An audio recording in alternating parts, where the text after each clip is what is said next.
but you still want more. That's nuts. Okay? So anyone who has heard about the characteristics of bhakti, pure devotional service, and the wonderful enjoyment of spiritual life, and they're still searching after material enjoyment, material happiness, material sense gratification, is basically insane. They're not responding appropriately. What do we, when we examine someone to see if they're sane, what do? We ask them a bunch of questions about themselves, about life, and about the world. And we see if their responses are appropriate. You know, like if we say, "Who are you?" And the guy says, "Hey, I'm Napoleon." Huh? Sorry, you have to stay in the rubber room because you're still crazy. Okay? So, if we ask someone, "Who are you?" "Well, I'm Mr. So-and-so from this family, and I live in this country, and my wife and my daughter are so-and-so, and then my mother, and this is my business, and I am the head of da-da-da-da-da," and so on. This is insane. This is insanity. Huh? Because you are not any of that. You are a spirit soul. You are an eternal. Okay. So where was we? Okay. So all these material desires are outside of bhakti. And when we act on those outside desires, then we are outside of bhakti. In other words, someone who claims to be a devotee, but is actually motivated by some material consideration, like power, fame, money, or if they are trying to use devotional service, in other words, to satisfy their material desires, this is not real bhakti. You really won't know what swimming is. You really won't know how swimming feels. And you certainly won't be able to relax and trust the water and your own buoyancy to keep from sinking. And of course, the funny thing about swimming is if you tense up, it increases the density of your body and you sink. But if you relax, then your body becomes more buoyant and it tends to float. So the same thing is true with bhakti. See, if you go in bhakti with this tense, untrusting attitude towards Krishna, well, Krishna is just going to tease you. He's just going to mess with you. You have to understand about Krishna. Whatever your attitude is toward Krishna becomes a self-fulfilling prophecy. Because he's the essence of everything, including our own self.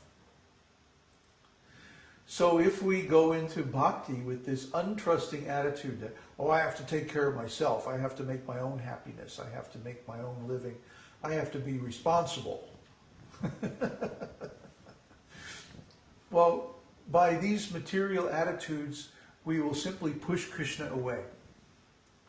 You know what Krishna is? He says, oh, he wants to be responsible for his own happiness? Oh, that's great, I don't have to do anything then. But of course, having imperfect intelligence, we won't do a very good job of taking care of our happiness.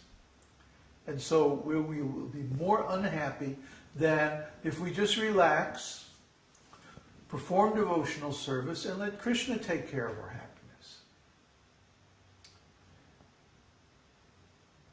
But like swimming, this is only learned by experience. You can't learn this by theory. I could talk about this all day.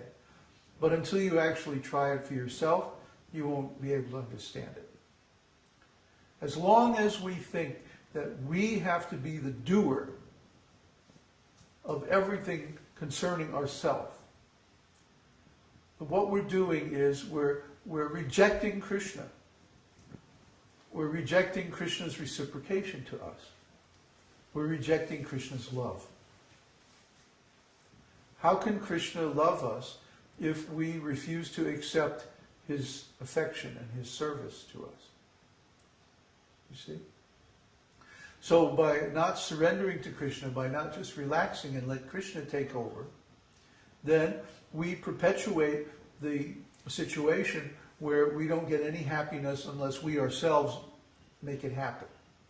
The problem is that the happiness in the material world is so imperfect, nobody is ever satisfied by it. So we wind up suffering.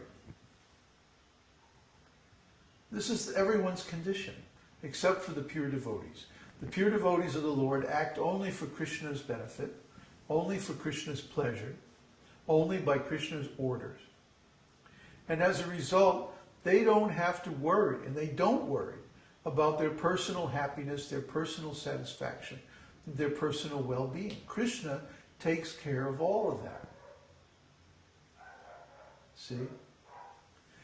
Someone might say, well, how do you maintain your life then? How do you maintain your existence if you don't take responsibility for it? But Krishna is more than capable of taking responsibility for our existence. He takes responsibility for the existence of everything, everyone in the material and spiritual universes. So what's the problem? Let Krishna do it. Our responsibility is to please him and take care of him. His responsibility is to take care of us. If we try to take Krishna's responsibility, how can we take responsibility for the whole world or for the whole universe? We can't even really do a good job of taking care of ourselves. But we can do a good job of taking care of Krishna if we just follow his instructions in the scripture. He says, Anyabhilashita shunyam. That this cultivation of devotional service has to be without any material motivation. It has to be ahaituki apratihata, without motivation and without interruption, to really satisfy the self. It's not that our service in bhakti satisfies ourself. Rather, it's that our service in bhakti satisfies Krishna, and Krishna satisfies ourself by his reciprocation. Try to understand. It's kind of a subtle point. But when we don't think of ourselves as the doer, when we accept that Krishna is actually the doer, but we simply engage whatever he has given us, our body, our mind, our consciousness, our energy, our endeavors, our intelligence, our initiative, when we engage that in his service, then he automatically pleases us by his reciprocation. It's really pretty simple. It's like when we're in a partnership with someone and we agree, okay, I'm going to do this, this, and this, and you take care of that, that, and that. And then you trust that person because you have an agreement with them that they're going to take care of those things and you're going to take care of your things. And that's how the agreement goes. That's how a partnership goes. And as long as everybody does their part, then everything goes along smoothly. But if you're in a partnership with somebody and you don't trust them, you're going to start looking over their shoulders, saying, oh, they're really doing what they're supposed to do, and everything. And that just ruins the whole mood. Why? Because there's no trust. There's a breakdown of trust. So Krishna is actually the most trustworthy person because he has no reason to break his promise. Try to understand. Krishna has unlimited resources. He can easily create millions of universes just by wanting to. So is he incapable of taking care of us, his devotees? Come on.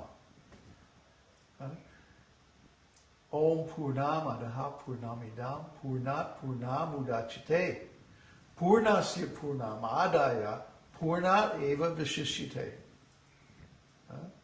That everything that's created from the Supreme Whole is a complete whole in itself. Krishna, if he wants to, and actually he does this, He creates thousands and millions of incarnations of God, each one of which is as powerful as himself. You see?